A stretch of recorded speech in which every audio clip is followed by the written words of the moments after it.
नमस्कार काका.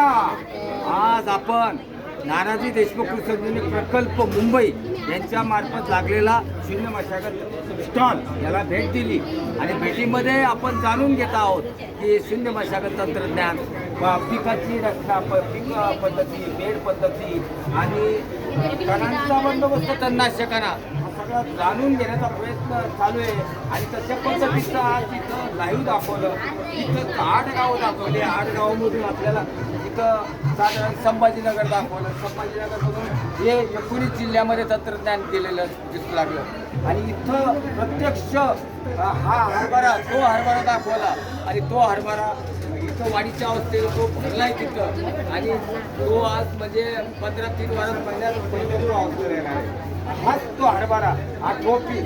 आणि आठवं पीक असतं 2020, 2021, 2022, 23 आणि एक खरीप 23मध्ये आलो आपण.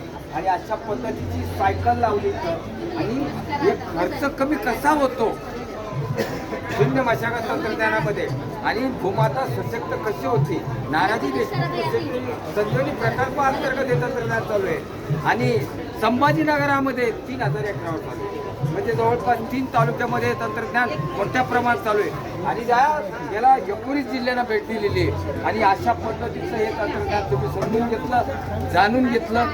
आज यशोगाथा लावली आम्ही. खर्चाचा तपशील कसा आहे ते समजून घेतलं. खर्च कसा चालतो, खर्च कसा येतो आणि आपल्याला खर्चामधून बचत कशी होती, भूमाता सशक्त कशी होती हे जाणून घेतलं. आणि विविध प्रकारचे लाईव्ह दाखवले की कसे फोटो आहे, कसं काम चालतं प्रत्यक्ष ते जाणून घेतलं. मला वाटतं स्टॉलला भेट दिली. धन्यवाद. नमस्कार. धन्यवाद.